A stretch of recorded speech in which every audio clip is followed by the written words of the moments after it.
জানবে সারা বিশ্বময় এই বাঙালি নিঃস্ব নয়, জ্ঞান গরিমা ভক্তি সাহস আজও এদের হয়নি শেষ।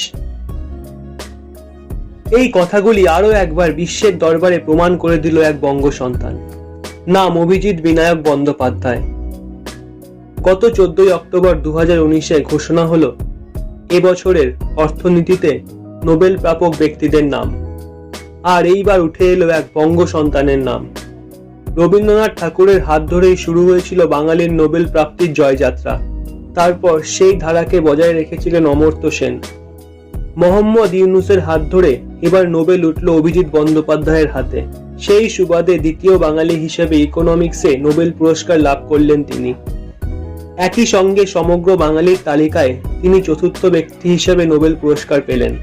আবার কলকাতাবাসী হিসেবে ইকোনমিক্সে নোবেল জেতা তিনিই প্রথম ব্যক্তি।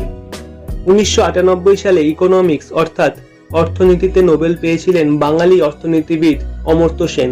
তার ঠিক 21 বছর বাদে নোবেল প্রাপকের তালিকায় নাম উঠল তারই অন্যতম প্রিয় ছাত্র অভিজিৎ বন্দ্যোপাধ্যায়ের। অভিজিৎ বন্দ্যোপাধ্যায় হলেন একজন আমেরিকান অর্থনীতিবিদ।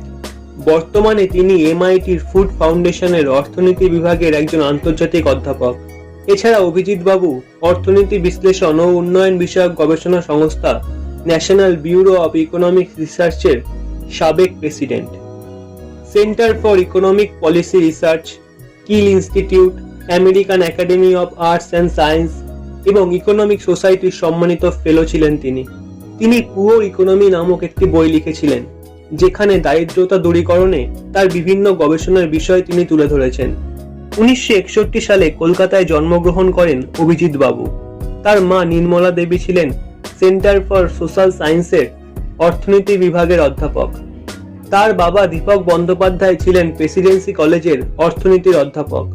তাই বলা যেতে পারে অর্থনীতিটা তার রক্তেই ছিল। অভিজিৎ বিনায়ক বন্দ্যোপাধ্যায়ের ছাত্রজীবন শুরু হয়েছিল কলকাতার সাউথ পয়েন্ট স্কুলে। পরে তিনি অর্থনীতি নিয়ে স্নাতক স্তরের পড়াশোনা করেন প্রেসিডেন্সি কলেজে। 1981 সালে প্রেসিডেন্সি কলেজ থেকে স্নাতক হওয়ার পর 1983 সালে অর্থনীতিতে মাস্টার ডিগ্রি অর্জন করেন দিল্লির জওহরলাল নেহেরু ইউনিভার্সিটি থেকে। এরপর উচ্চশিক্ষা লাভের জন্য তিনি বিদেশে পাড়ি দেন। 1988 সালে হার্ভার্ড বিশ্ববিদ্যালয় থেকে PhD লাভ করেন কলকাতার অভিজিৎ বন্দ্যোপাধ্যায়। অভিজিৎ বাবুর সাথে অর্থনীতিতে নোবেল পাচ্ছেন আরো দুই ব্যক্তি, অভিজিৎ বাবুর ওয়াইফ এস্টার ডাফলো এবং মাইকেল ক্রেমার।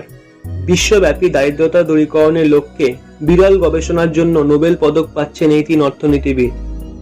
এই প্রসঙ্গে রয়্যাল নোবেল কমিটির তরফ থেকে জানানো হয়েছে, গত 2 দশক ধরে দারিদ্রতা দূরীকরণের জন্য নিরলস গবেষণা করেছেন এই তিন অর্থনীতিবিদ। তাদের নতুন পরীক্ষা ভিত্তিক পদ্ধতির জন্য অনেক পরিবর্তন এসেছে উন্নয়নের অর্থনীতিতে। এর মাধ্যমে গবেষণার নতুন নতুন দিক খুলে গিয়েছে। এখনো পর্যন্ত সারা বিশ্বের 70 কোটি মানুষ অতি দরিদ্র সীমার নিচে বসবাস করছেন। প্রতি বছর 50 লক্ষেরও বেশি শিশু তাদের 5 বছরের জন্মদিনের আগেই প্রাণ হারাচ্ছে।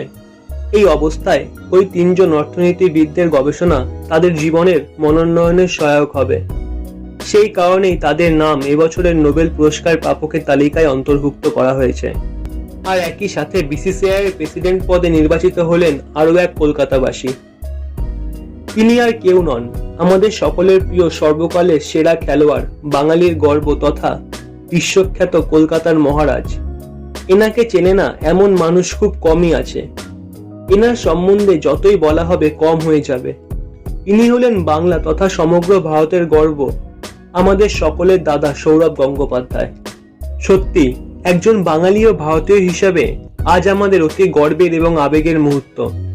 তো বন্ধুরা, একজন গর্বিত বাঙালি হিসেবে অবশ্যই ভিডিওটা লাইক করো এবং ওনাদের এই সাফল্যে তোমাদের অনুভূতি ঠিক কেমন তা অবশ্যই ভিডিওর কমেন্ট বক্সে জানিও। আর ভিডিওটা অবশ্যই সবাইকে শেয়ার করো এবং আমাদের চ্যানেলে নতুন হয়ে থাকলে অবশ্যই চ্যানেলটি সাবস্ক্রাইব করে পাশের বেল আইকনটি ক্লিক করে দিও।